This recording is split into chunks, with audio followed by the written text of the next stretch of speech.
It doesn't matter how well you act. If the numbers don't move, nothing moves.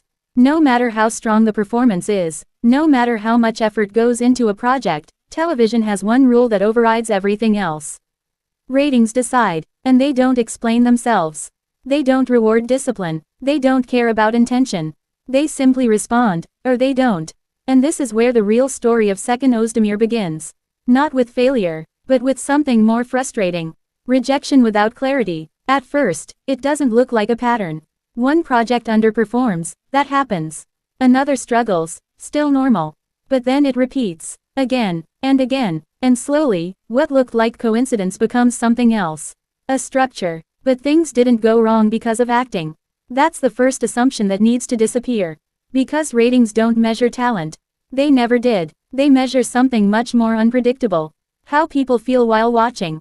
Not appreciation, not respect, not even quality. They measure urgency. Do viewers need to watch the next episode? Do they feel tension, obsession, curiosity strong enough to return? And this is where the first crack appears. Because Seçkin's style has always leaned toward control. Subtle emotion, measured delivery, professional restraint, and while that creates credibility, it doesn't always create urgency. But the real problem wasn't visible at the performance level. It was visible in behavior. Audience behavior. Because viewers don't reward balance. They react to extremes. Love that feels overwhelming, conflict that feels chaotic, characters that disturb, attract, or provoke. That's what creates retention. That's what builds habit. And without that, attention fades. Not instantly, but gradually. And gradual loss is the most dangerous kind. Because it's easy to ignore until it's too late. But here's where things become even more unforgiving. Television doesn't wait. It doesn't give time to grow. It decides quickly. The first few episodes. That's where everything is judged.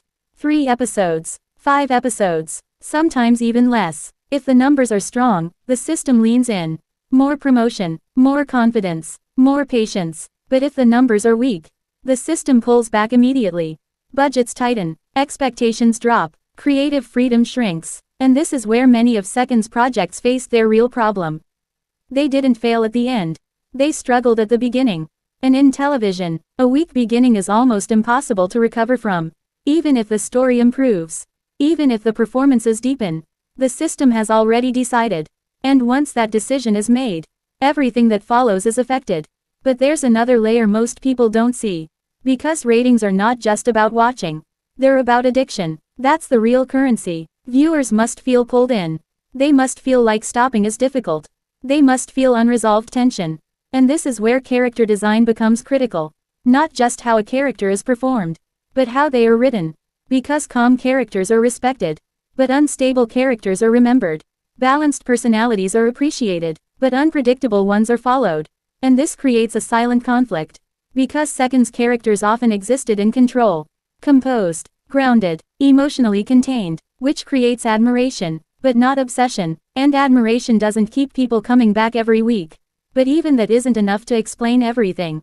Because television is not a neutral space. It's a battlefield, multiple shows, same time slot, same audience. And only one can dominate.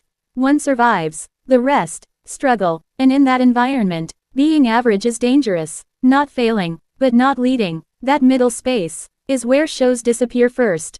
And many of Seçkin's projects live there. Not disasters, but not leaders. Visible, but not dominant. And the industry doesn't protect that position. It replaces it. But here's where the damage becomes long-term. Because ratings don't just affect shows. They follow actors. They build patterns. And patterns become perception. Not publicly, not officially, but internally, quietly. A label starts forming, not based on one project, but on repetition. And once that label exists, it changes everything. Casting decisions shift. Risk tolerance drops. Budgets adjust. Because producers don't just ask, can he act? They ask, can he deliver numbers? And if the answer is uncertain, opportunities become limited. But the most dangerous effect isn't external. It's internal to the project itself. Because low ratings don't just reduce visibility. They reduce confidence. Writers start simplifying. Stories lose complexity. Risks disappear. Everything becomes safer. And safer storytelling creates weaker engagement, which lowers ratings further. And suddenly, the project is trapped in a loop. Declining numbers, right pointing arrow, weaker writing, right pointing arrow, lower engagement, right pointing arrow, further decline. And inside that loop, even strong performances can't break the system. Because the system itself has already scaled down. And this leads to the final consequence. Memory. Because audiences don't remember everything. They remember what dominates, what repeats, what everyone talks about, and those things are almost always tied to high ratings.